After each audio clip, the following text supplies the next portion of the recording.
Cuando pensamos en la historia de España, hay una palabra que sobre todo a las generaciones educadas en el franquismo casi automáticamente viene a la cabeza. Esta palabra es reconquista. Para muchos, esa palabra evoca la imagen de siglos de lucha constante, casi épica, entre dos bandos enfrentados constantemente. Por un lado los cristianos y por otro lado los musulmanes. La lucha de moros contra cristianos. Esta visión de una guerra santa y necesaria, grabada en los libros, en los monumentos, en nuestras fiestas y en nuestras celebraciones, como son las fiestas de moros contra cristianos, parece incuestionable. Pero, ¿y si no fuera tan simple la cosa? En este vídeo vamos a desarmar la idea de reconquista desde un punto de vista histórico y vamos a cuestionar si de verdad hubo un enfrentamiento ininterrumpido y constante de 8 siglos, porque es lo que dura la reconquista, entre dos civilizaciones opuestas entre sí, o si en cambio esto es una construcción que simplifica y distorsiona una época mucho más compleja. ¿Es posible que la historia que nos han contado sea en realidad un mito, que encaja mejor en la épica que en la realidad? Hoy, aquí en el canal, en El queso y los gusanos, vamos a desmontar desde un punto de vista histórico el concepto de reconquista.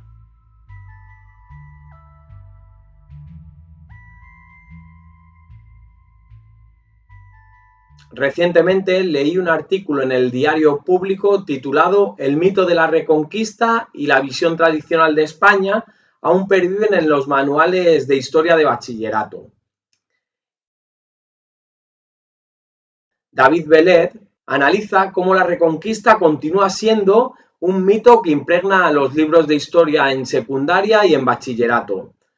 A pesar de los avances en la historiografía que cada vez más critican el concepto de reconquista, el estudio de Vélez muestra cómo en los manuales escolares la reconquista sigue presentándose de la misma manera que hace años, como una gesta nacional, con héroes que encarnan una supuesta unidad cristiana, ignorando los matices y la complejidad de esta época. Este artículo me ha llevado a reflexionar sobre cómo interpretamos el concepto de reconquista y hasta qué punto esta narrativa mitificada sigue marcando nuestra visión de la historia en España. Así que hoy quiero profundizar en algunas ideas claves que a menudo quedan fuera del relato tradicional, de la historiografía tradicional.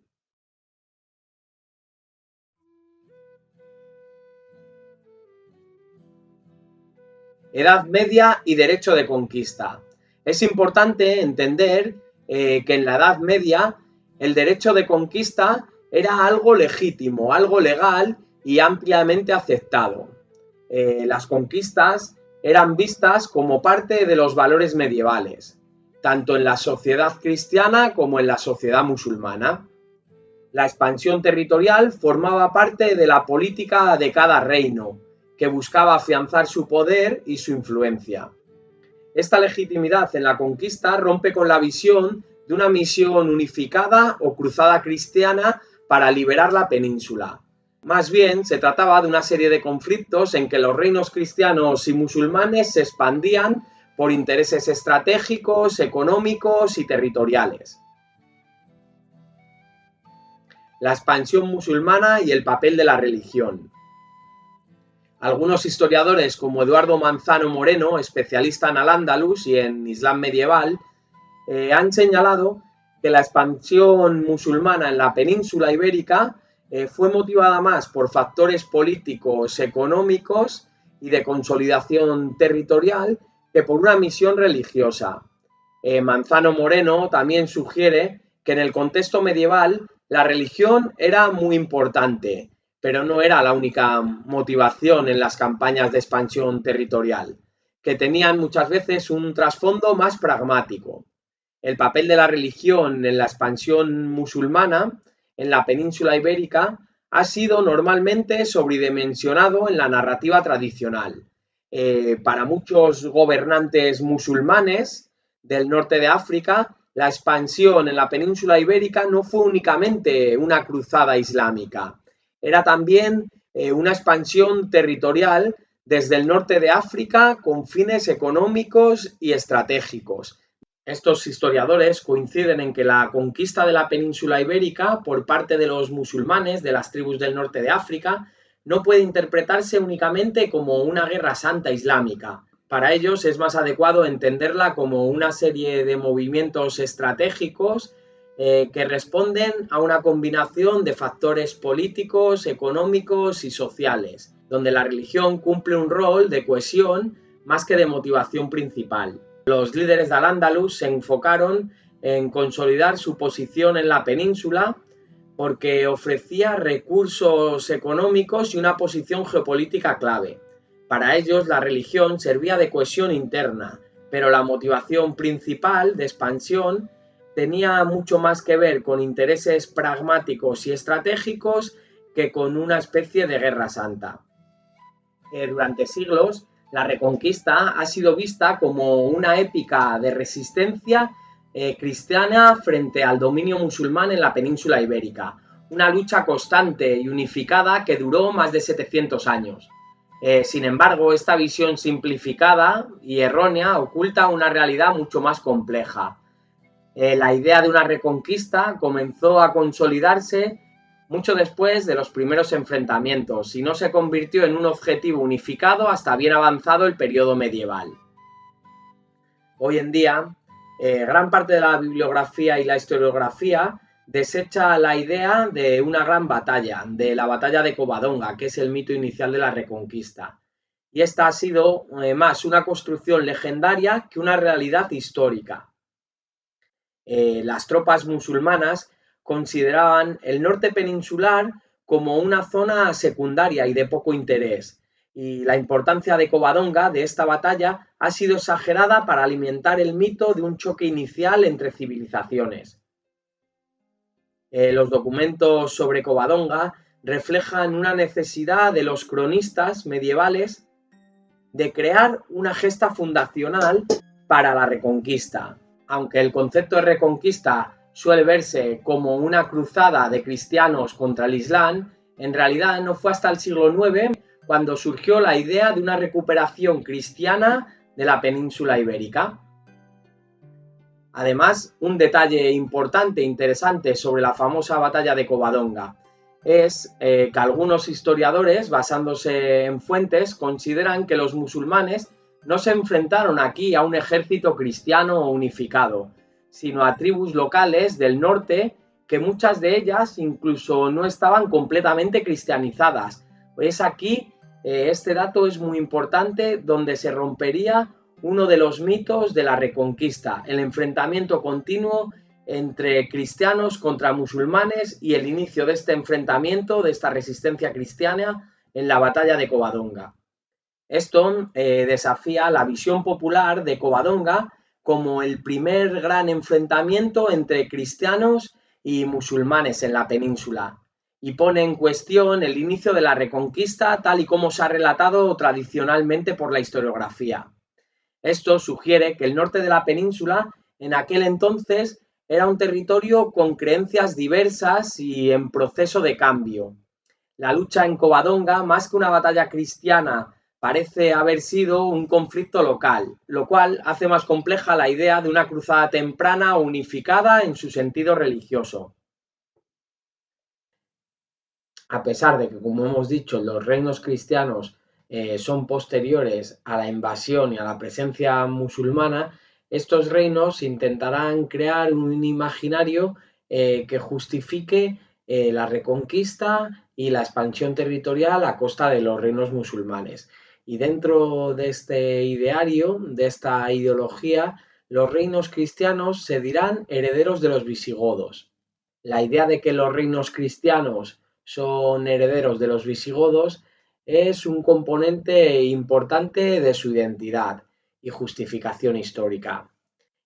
Tras la invasión musulmana en el siglo VIII, muchos de estos reinos del norte se autoproclamaron sucesores de la monarquía visigoda, y esto fue clave por varias razones. Al considerarse herederos de los visigodos, Estos reinos legitimaban su reclamo sobre la península ibérica. Los visigodos habían unificado gran parte de la península ibérica y bajo una sola corona y un solo credo cristiano antes de la invasión islámica, por lo que la continuidad de la monarquía visigoda brindaba a estos nuevos reinos, a estos reinos nacientes, una especie de derecho histórico. En su narrativa, la presencia musulmana se veía como una interrupción temporal y su misión como reinos cristianos era restaurar el orden perdido. Sin embargo, como hemos visto antes en la batalla de Covadonga, hay muchos historiadores que cuestionan que durante el siglo VIII y IX estos primeros reinos tuvieran realmente un componente religioso cristiano importante, sino que es a posteriori, cuando están en una fase de expansión, de crecimiento demográfico, de crecimiento económico, que necesitan expandirse a costa de los reinos musulmanes y buscan una justificación histórica, como puede ser que son herederos de los reinos visigodos, y en este sentido la religión cristiana le da una identidad y un componente religioso que proporciona un argumento moral y unificador para su expansión hacia el sur.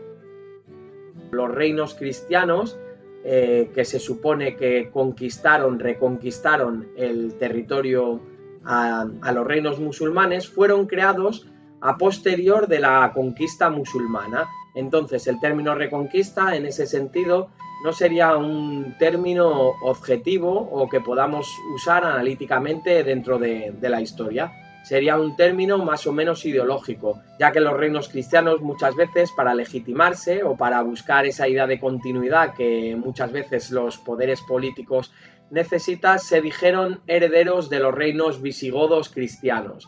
Pero en realidad muchos de los reinos cristianos, todos los reinos cristianos, se crean a posterior de la primera llegada de los musulmanes a la península ibérica, por lo cual el término reconquista es un término ideológico, ya que para reconquistar algo se supone que primero tenías que existir, y los reinos cristianos se crean a posterior de la llegada de los musulmanes.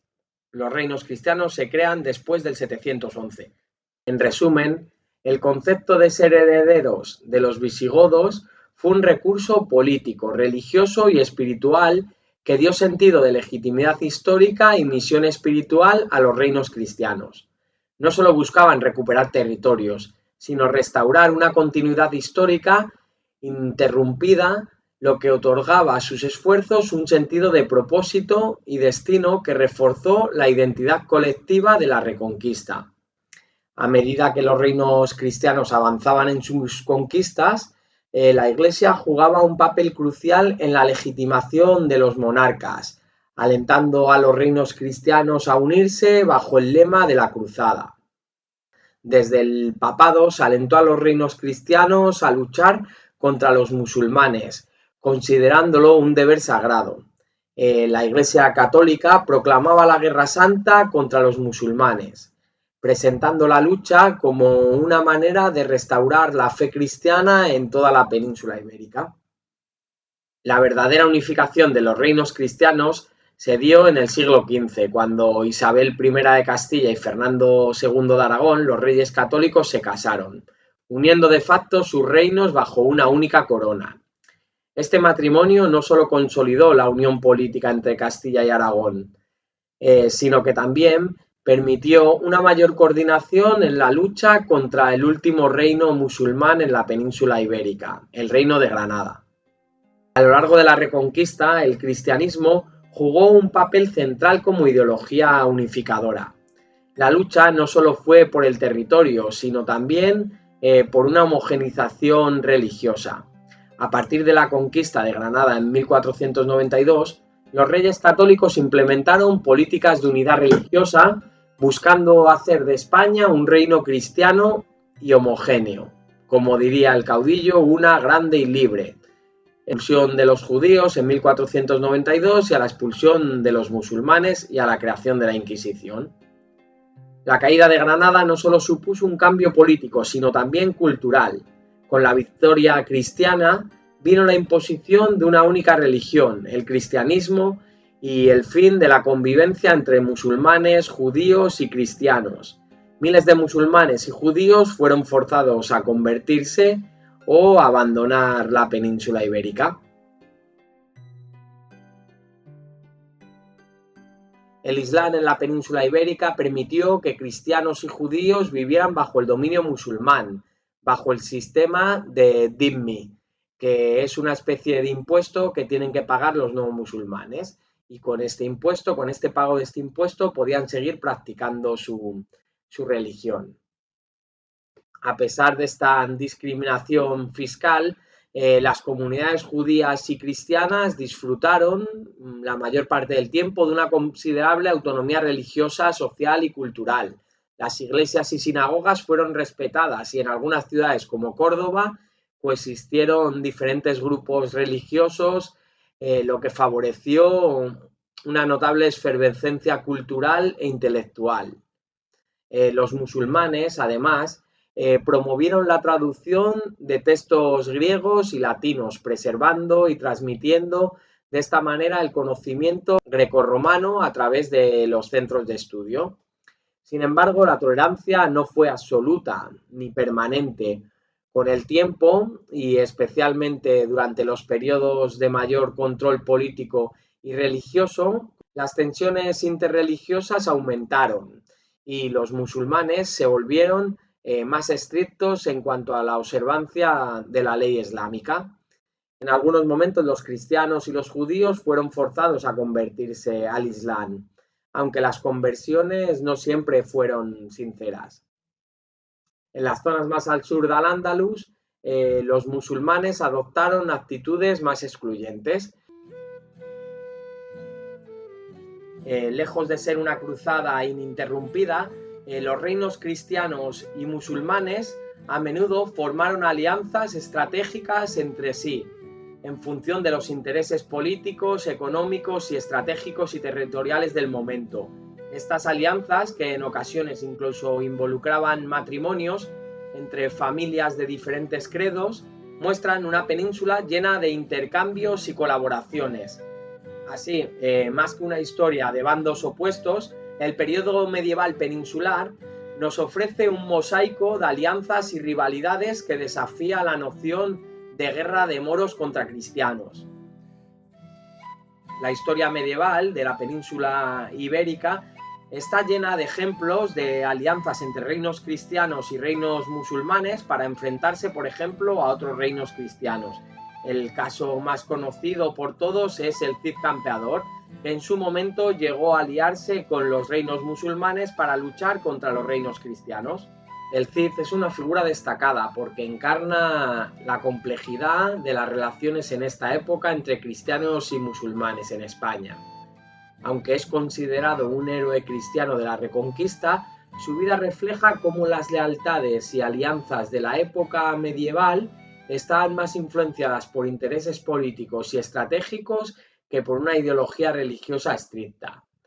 Su habilidad para actuar en diferentes contextos y su pragmatismo en la búsqueda de poder y territorio hacen que sea una figura ambivalente en la Reconquista, uniendo y confrontando a cristianos y a musulmanes según le convenía.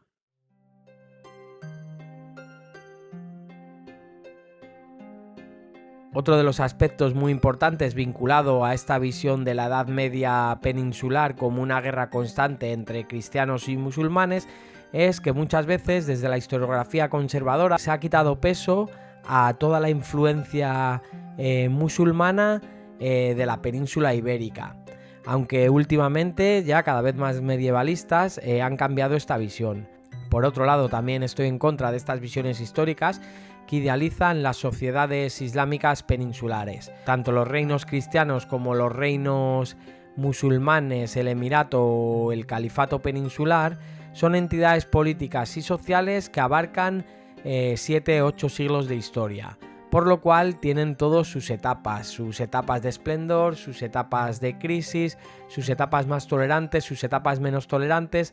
Tenemos que aprender a buscar la rigurosidad en la historia y no simplemente buscar que los hechos históricos encajen con los patrones mentales o con el modo de pensar que tenemos actualmente. Uno de los errores más fundamentales de la historia es intentar interpretar el pasado o ver el pasado con los ojos o con las gafas del presente, y ese es uno de los principales errores históricos que nos llevan tanto a idealizar los reinos cristianos y la resistencia cristiana contra los musulmanes, como a idealizar los reinos musulmanes o el emirato o el califato peninsular.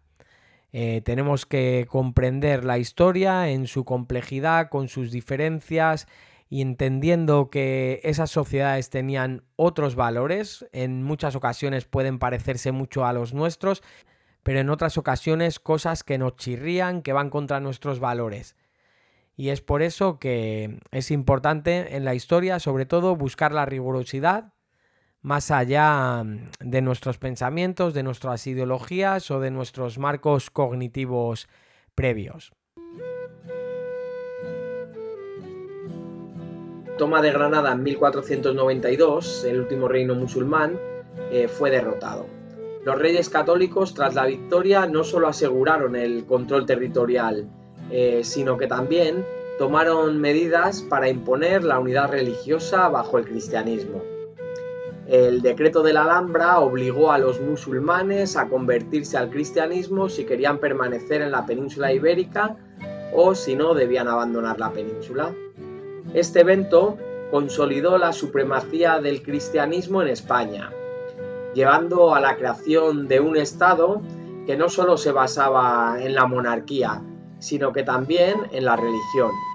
La Inquisición española, establecida en 1478, tuvo como objetivo garantizar que aquellos que se convertían al cristianismo lo hicieran de manera genuina, de verdad. Y de esta manera se persiguió a los judíos y a los musulmanes convertidos, que a menudo eran acusados de practicar en secreto su antigua religión, su religión original. La unión de los reinos cristianos contra los musulmanes fue un proceso complejo que se consolidó especialmente con los reyes católicos en el siglo XV. El cristianismo jugó un papel central en esta lucha, tanto como justificación religiosa para la guerra como una herramienta de legitimación política. A lo largo de la Reconquista, el cristianismo unificó a los reinos cristianos, pero como hemos visto, la Reconquista es un proceso que dura casi 800 años. En estos 800 años, como es lógico, las estructuras políticas, sociales, mentales van cambiando la configuración de lo que es la península ibérica. En el mundo musulmán, durante estos 800 años, tuvieron diferentes entidades políticas, desde los reinos de Taifa hasta califatos, emiratos, el imperio almohade, el imperio almorávide. O sea que a la hora de analizar esta época tenemos que analizarla dentro de su complejidad y entendiendo que es una época histórica que abarca 800 años, por lo que es algo que para nada es homogéneo y es muy difícil de encasillar dentro de un concepto o de una definición como puede ser Reconquista, porque como hemos visto, esta lucha de los cristianos contra los musulmanes sí que se dio en ocasiones, aunque muchas veces, como hemos visto, el componente religioso simplemente era un elemento justificador. Al final eran luchas de poder entre reinos que buscaban cada vez tener más territorio, cada vez tener más recursos, porque estaban muchos de ellos en una etapa de crecimiento demográfico, y el elemento religioso pues es un elemento que justifica esta expansión, pero no es el elemento central. En otras ocasiones también hemos visto cómo incluso reinos musulmanes se aliaban con reinos cristianos para ir en contra de algún reino cristiano y cómo había alianzas entre ellos. Hubo épocas donde cristianos, musulmanes y judíos convivieron perfectamente. De hecho, en los reinos musulmanes no era obligatorio ser musulmán. Había cristianos, había judíos. Esto, lógicamente, no en todas las etapas. Hubo etapas donde realmente en los reinos musulmanes, pues hubo un radicalismo religioso mayor y sí que se obligaba a los cristianos a practicar la religión musulmana.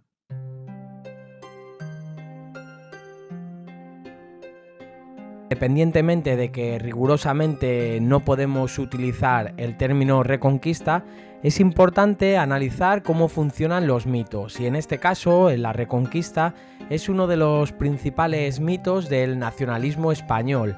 Y eso vemos como el concepto reconquista ha sido muy importante en la historiografía conservadora, en la historiografía tradicional, para dar una imagen de una unidad de España basada sobre todo en la religión católica. Una visión de España que tiene su origen ya desde los Reyes Católicos, donde el catolicismo se convierte en una de las piezas claves fundamentales de la identidad nacional. Independientemente del rigor histórico de los términos, sí que es interesante ver cómo estos conceptos funcionan, son aplicados y cómo dotan de sentido a las identidades nacionales. En este caso, el término reconquista y la eterna lucha de los españoles cristianos contra los musulmanes es una idea que ha calado y está impregnada en la mayoría de las personas de aquí, de este país. Y es una visión a la cual se le ha dado mucha importancia, sobre todo en la educación franquista. Y a pesar del paso del tiempo, vemos cómo hoy en los libros de texto se siguen reproduciendo los mismos esquemas de una manera un poco diferente, pero estos conceptos claves se siguen reproduciendo.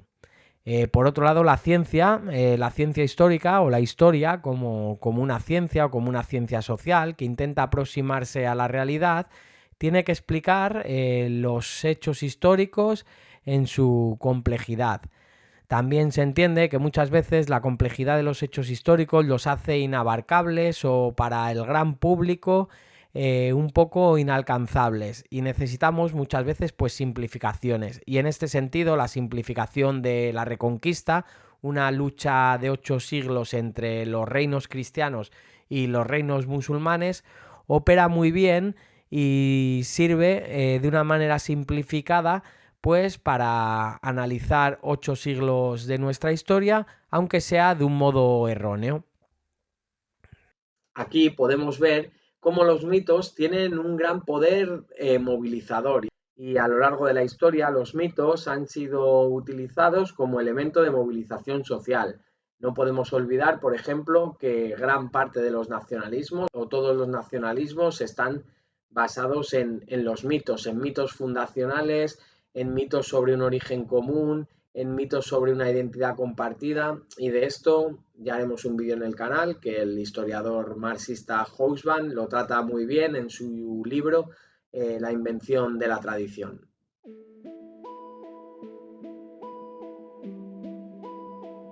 En última instancia, hay que revisar el término reconquista. No es solo una cuestión académica, es un paso hacia una comprensión más profunda y completa de nuestra historia. Gracias por seguirme, me gustaría que me dejarais en comentarios del canal qué pensáis sobre este vídeo, y que le deis like y que compartáis el canal y los vídeos si os gustan. Muchas gracias y hasta el próximo vídeo.